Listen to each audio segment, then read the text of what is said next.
พิธีมีความหมายสำคัญของสถาบันการยาการแพทย์พื้นเมืองกองทัพเปิดสุดเรียนหลักสูตรเภสัชศาสตร์สาขาการยาการแพทย์พื้นเมืองสั้นสูงใหม่ข้างที่1ศกปี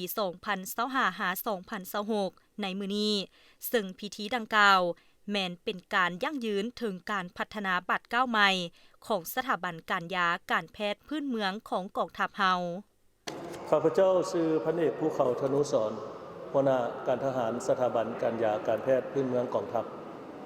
มื้อนี้พวกเรารู้สึกเป็นเกียรติที่ได้พร้อมกัน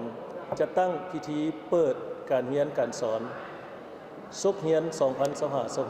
2025-26เกี่ยวกับหลักสูตรเภสัชศาสตร์สาขาการยาการแพทย์พื้นเมืองสั้นสูงระบบ3ปีต่อกับการเปิดการเรียนการสอนดังกล่าวนี้ทางคณะนำสถาบันการยาการแพทย์พื้นเมืองกองทัพพวกเขาแม้นได้ปฏิบัติตามหน้าที่สำคัญของสถาบันพวกเขาซึ่งในหน้าที่นั้นมี4หน้าที่ใหญ่ใน4หน้าที่ใหญ่นี้มันมี1หน้าที่ที่เฮ็ดหน้าที่การก่อสร้างพนักงานจังซั่นพวกเขามาฮอดปีนี้แม้นได้ปีที่9ที่พวกเขาสร้างตั้งสถาบันการยาการแพทย์พื้นเมืองกองทัพขึ้นมาแต่ในหน้าที่การก่อสร้างพนักงานนี้แม้นปีนี้แม้นพวกเขาได้เริ่มจัดตั้งปฏิบัติต่อกับการจัดตั้งปฏิบัติดังกล่าวแม้นพวกเขาได้กะเกี่ยมหลายอันเนาะโดยเฉพาะปัญหาที่1แม้นทางด้านนิติกรรมต่อกับด้านนิติกรรมนี้แม้นพวกเขาอิงใส่นิติกรรมหลักแม้นนิติกรรม4626หมายถึงข้อตกลงกระทรวงป้องกันประเทศ4626ฉบับเลขที่4626ทับกปทลงวันที่30เดือน11 2016ซึ่งได้กำหนดละเอียดเกี่ยวกับหน้าที่ดังนั้นจากที่4626นี้พวกเขาก็ได้ห่างหลายเอกสารโดยเฉพาะแม้นห่างทางด้านหลักสูตรสำเร็จการห่างหลักสูตรแม้นเอิ้นว่าหลักสูตรเภสัชศาสตร์สาขาวิชาการยาการแพทย์พื้นเมืองระบบสั้นสูง3ปีพร้อมทั้งได้รับอนุมัติจากกระทรวงป้องกันประเทศโดยผ่านองค์การจัดตั้งที่เกี่ยวข้องอย่างสำเร็จและสมบูรณ์เคียงคู่กันนั้นพวกเขาก็ได้เกี่ยมอีก2หลักสูตรคือหลักสูตรวิทยาศาสตร์เภสัชกรรมและหลักสูตรบริบาลเภสัชกรรมซึ่งว่าปัจจุบันนี้กำลังนำเสนอต่อทางคณะนำกระทรวงป้องกันประเทศและคาดว่าพวกเขาจะได้สำเร็จ3หลักสูตรในไวๆนี้และภายหลังที่ได้สำเร็จ3หลักสูตรแล้วพวกเขาจะนำเสนอขออนุมัติรับรองสถาบันการศึกษาและรับรองหลักสูตรมาตรฐานหลักสูตรจากกระทรวงศึกษาตามระเบียบการจะเชื่อมต่อกับการเปิดการเรียนการสอนนี้พวกเขาสำเร็จทางด้านนิติกรรมแล้วและก็ได้รับอนุมัติหลายของเขตจากนั้นพวกเขาได้กะเกี่ยมความพร้อมเกี่ยวกับเรื่องการเรียนการสอนซึ่งว่าต้นต่อแม้นพวกเขาจะได้กะเกี่ยมทางด้านสถานที่การเรียนการสอนของพวกเขาแม้นปัจจุบันมันกำลังได้รับอนุมัติและกำลังลงมือก่อสร้างเป็นอาคารการเรียนการสอนเป็นอาคารเทคนิคซึ่งว่ากำลังก่อสร้างอยู่สถาบันการยาการแพทย์พื้นเมืองกองทัพพวกเขาซึ่งว่าคาดคะเนว่า3ปีจะสำเร็จดังนั้นปัจจุบันนี้พวกเขาจำเป็นต้องได้นำใช้สถานที่สำนักงานของ PhD พัฒนาเทคโนโลยีการยาการแพทย์ซึ่งเป็นสำนักงานที่พวกเขาร่วมมือกับทางผู้ร่วมเพื่อนำใช้ทั้งห้องเรียนทั้งห้องปฏิบัติการทดลองทั้งห้องเอิ้นว่าคอมพิวเตอร์และทั้งห้องกินห้องนอนก็คือการดำรงชีวิตต่างๆถือว่าโดยพื้นฐานนั้นพวกเขามีความสำเร็จและมีความพร้อมทางด้านสถานที่ส่วนว่าปัญหาที่พวกเขาได้เกี่ยมอีกอันนึงแม่นเกี่ยมความพร้อมทางด้านครูอาจารย์สำหรับครูอาจารย์นี้มันโดยเฉพาะมันหลักสูตรที่1ที่พวกเขาเปิดการเรียนการสอนวันนี้มันหลักสูตรการยาพื้นเมืองฉะนั้นอาจารย์สอนสำหรับสถาบันของพวกเขานี้เป็นอาจารย์ที่อยู่ภายในนี่กว่า60กว่า%ก็นอนอยู่ในมาตรฐานของหลักสูตรที่เป็นได้กำหนดอีกด้านนึงอีก 40% ประมาณแม่นได้เสริญจากกรมกองอ้อมข้างภายในกองทัพและนอกกองทัพก็คือฝ่ายพลเรือนจังซี่เกี่ยวกับด้านครูอาจารย์ถือว่าพวกเขาก็ได้มีความพร้อมส่วนด้านนักศึกษาแม่นอิงตามการอนุมัตินำเสนอและอนุมัติของทางกระทรวงป้องกันประเทศสำหรับปีนี้แม่นเพิ่นอนุมัติให้40สหายท ที่มาจากหลายภาคส่วนเนาะโดยเฉพาะก็แม่นบรรดากรมกองทหารอยู่แต่ละเขตแขวงของคนของพันใหญ่ห้องหมอบริเวณต่างๆแต่ในนั้นก็มีพนักงานและนักศึกษาที่จากสถาบันพวกเขาเองอันนี้สำหรับด้านนักศึกษาซึ่งต่อกับการจัดตั้งซกศึกษาการเปิดเรียนเปิดสอนซกศึกษา 2025-26 นี้ทางสถาบันพวกเขานี้ขอรายงานต่อบรรดาทานก็คือว่าพวกเขามีความพร้อมจะสามารถเอื้อนได้ว่ามีความพร้อม 100% เนาะถึงว่าจะมีความยุ่งยากได้จะมีความบ่สะดวกได้แต่ตัวนี้พวกเขาก็พยายาม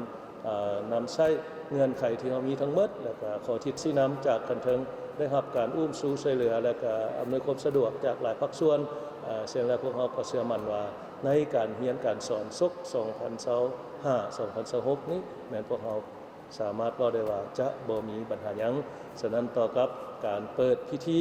การเรียนการสอนมื้อนี้ก็ถือได้ว่าเป็นนิมิตหมายสำคัญและเป็นบรรยากาศที่มีความหมายมี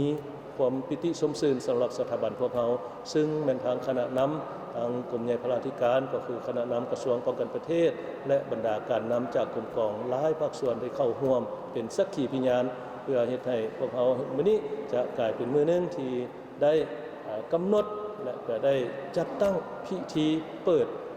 ซกเรียนและก็เปิดการเรียนการสอนขึ้นอยู่สถาบันการยาการแพทย์พื้นเมืองกองทัพเขาได้อย่างสำเร็จเสร็จสิ้นสมบูรณ์และก็จบงามขอขอบใจ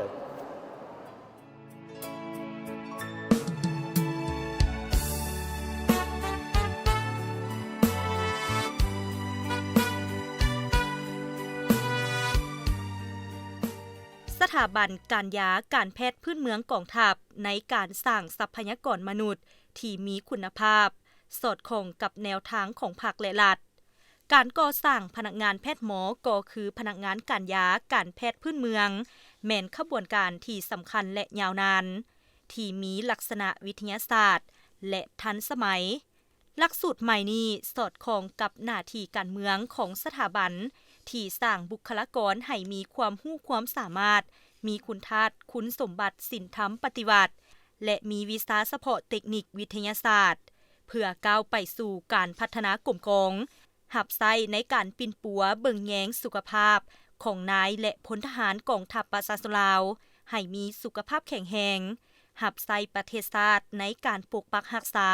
และสร้างสาพัฒนาประเทศชาติเจ้าสบายดีข้าพเจ้าพันโทรุลวรรณจันทวงศ์เป็นห้องสถาบันทั้งเป็นหัวหน้าศูนย์ค้นคว้าวิทยาศาสตร์และพัฒนาทั้งเป็นอาจารย์สอนเกี่ยวกับวิชาเคมีเภสัชเกี่ยวกับแผนการจัดตั้งการเรียนการสอนเขาแบ่งออกเป็น3ระยะเนาะระยะที่1ก็เป็นการจัดตั้งการฝึกอบรมระยะที่2ก็เป็นการดำเนินการอบรมแล้วก็ระยะที่3ก็เป็นหลังจากสำเร็จการอบรมพันคือการจัดตั้งการอบรมนี้เขาจะแบ่งออกเป็นคือกับสร้างแผนอบรมหัดแอบต่างๆตามหลักสูตรที่เขาได้กำหนดมาหลังจากนั้นก็มีการกะเกี่ยมครูสอนทั้งภายในแล้วก็ทั้งครูเซิร์นจากภายนอกนำในการดำเนินการอบรมกันก็เป็นดำเนินตามแผนการหลักสูตรของแต่ละวิชาที่เขาได้จัดตั้งกะเกี่ยมไว้หลังจากสำเร็จการอบรมแล้วเขาก็จะมีการสอบเสียงแล้วเขาจะมีการสรุปประเมินตีราคาหลักสูตรว่าหลักสูตรของเขานี่เฮ็ดได้คาดหมายตามที่กำหนดไว้หรือบ่หลังจากนั้นก็จึงมีพิธีมอบหับใบประกาศให้นักศึกษาคือด้านขอสะดวกขอยุ่งยากเนาะคือขอสะดวกก็คือเห็นได้ว่าได้รับการซี่นำพาโดยกรมจากคณะนำทั้งกรมศิลปากรมใหญ่พระราธิการกองทัพก็คือกระทรวงป้องกันประเทศเฮานี่เนาะที่เกี่ยวข้องหันและองค์การจัดตั้งรัฐที่ว่าเพิ่นให้การสนับสนุนนอกจากนั้นล่ะก็ทางด้านความสะดวกก็มาจากคันถึงซึ่งก็เป็นนิมิตหมายที่ดีที่ว่าก็เป็นความภาคภูมิใจให้ก็สถาบันของพวกเขาเองได้ชี้ให้เห็นถึงภาระบทบาทหน้าที่ของสถาบันของเขาเนาะต่อครูอาจารย์กับผู้อาจารย์ทั้งภายในและภายนอกก็มีความพร้อมที่จะเข้ามาชิดสอนช่วยเหลือนักศึกษาของพวกเขาเกี่ยวกับนอกจากสิ่งสะดวกแล้วก็ยังมีสิ่งท้าทายเนาะคือปัจจุบันนี้โรงเรียนของพวกเขานี่แม่นยังได้มายืมสถานที่ นำไส้ของบริษัท PSD อยู่เนื่องจากว่าสถานที่ตัวจริงนั้นมันยังอยู่ในการก่อสร้างสถานที่ตัวจริงมันเฮาจะตั้งอยู่สถาบันการยาการแพทย์พื้นเมืองกองทัพอยู่หน้าสวน23สิงหาคมและนอกจากนั้นก็ด้านอุปกรณ์การเรียนการสอนแล้วก็ห้องแลบนี่ก็ยังบ่ทันได้เพียงพอกับความต้องการตัวจริงคือสิ่งที่อยากจะฝากต่อนักศึกษาก็คือว่าให้นักศึกษานี่ซุ่มไส้การศึกษาและตั้งใจศึกษาห้ำเฮียนเนื่องจากว่าหลักสูตรนี่จะให้ทั้งความรู้ทั้งทักษะทางด้านการยาการแพทย์เพื่อเอาไปนำไส้ในตัวจริงสามารถแนะนำให้ทั้งคนเจ็บหรือว่าผู้มาไส้บริการให้รู้ว่าอันใดยาตัวใดเฮานำไส้จึงดีต่อสุขภาพนะและนอกจากนั้นก็เรียกร้องให้นักศึกษาทุกคนนี่แหละปฏิบัติต่อระเบียบของโรงเรียนก็คือระเบียบของกองทัพที่ว่าวางออกขอบใจ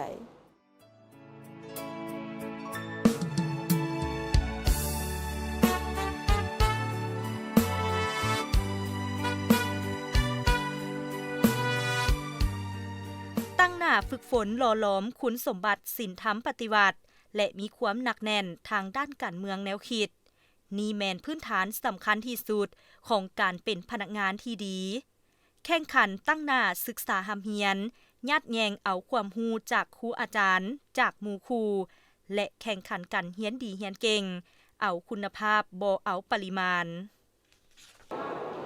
เฮาห้อยตีพงประสิทธิ์แก้วประเสริฐนักศึกษาสถาบันการยาการแพทย์พื้นเมืองกองทัพรุ่นที่1ปีที่1ระบอบ3ปีมีความรู้สึกภาคภูมิใจที่ได้เข้ามาศึกษาหำเฮียนที่สถาบันการยาการแพทย์พื้นเมืองกองทัพเพราะเป็นประวัติศาสตร์ครั้งทำอิฐที่สถาบันได้เปิดสิทธิ์ซ่อนให้นักศึกษาเข้ามาเรียนรู้เอาความรู้ความสามารถไปพัฒนาขยายในคงเขตกลมกอง